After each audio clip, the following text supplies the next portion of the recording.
Good afternoon, YouTube and Anchor FM. This is Steven Hernandez with Steven Hernandez's Nonprofit Fundamentals on YouTube and Steven Hernandez's Nonprofit and Relationship Fundamentals via podcast. I am trying to do two different things right now. I'm trying to record a podcast simultaneously with recording a YouTube video while I'm going live. So this is like a new thing for me. So good afternoon, everyone. If you're new to my channel, again, my name is Steven Hernandez. And what I do here is I share information about nonprofits, about relationships. So if you have discovered me for the first time, please go ahead and click on the subscribe button.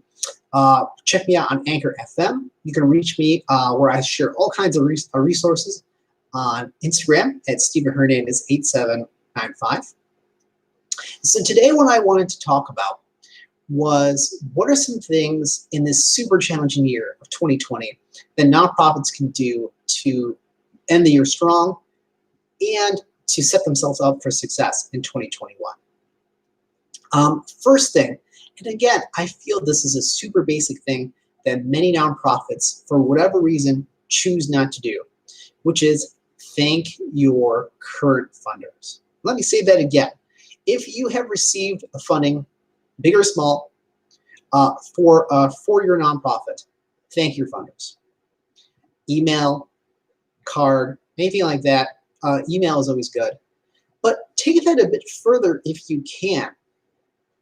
If you're having an event, even Zoom or virtual event, and there's an opportunity for a speaking gig for especially your corporate donors, give them that opportunity. Hey, we're having this big event talking about the jobs program that you help fund.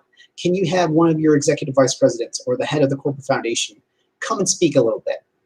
Not only is it a great thing to build a good relationship with your nonprofit and your funder, but it gives the funder an opportunity to see in person the work that you do, the impact of their funding.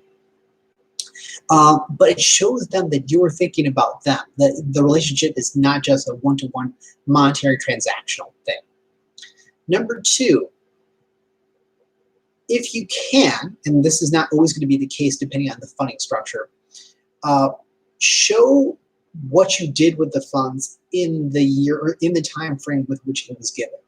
So this would be more like, like your funding helped us prevent homelessness or build X number of houses or hold X number of workshops. Whatever you can, especially for funders that are very data-driven, they really want to be able to hear that, we did X amount of whatever with the dollars that you provided, because they can quantify what you did, and that's always very helpful for them.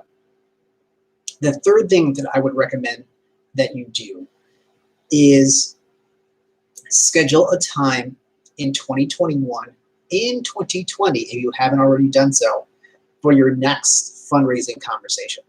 And I know this one's awkward. People don't have time. They don't have the mental bandwidth right now for obvious reasons. But do that.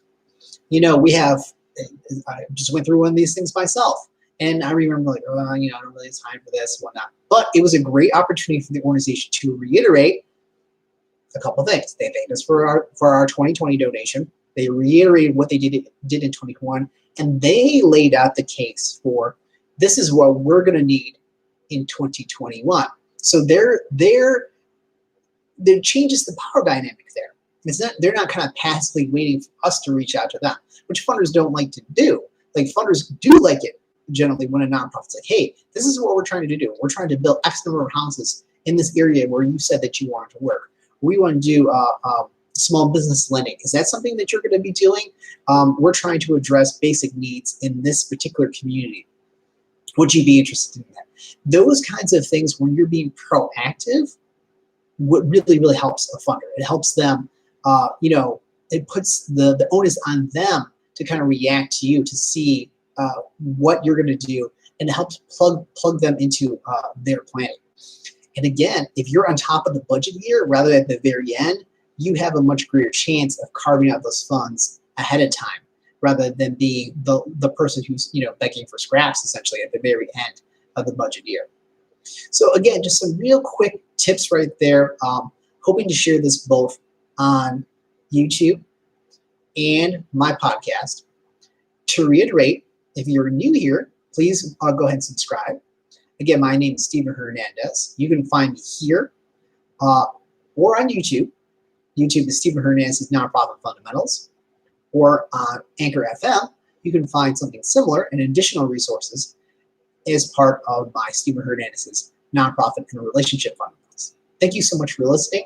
I truly appreciate your support. If this was at all of interest to you, please comment below. Let me know some other tips you may have for nonprofits that have been successful for them or for others that you know. Thank you so much for watching, and I hope to see you all further in 2021 and beyond. Thank you.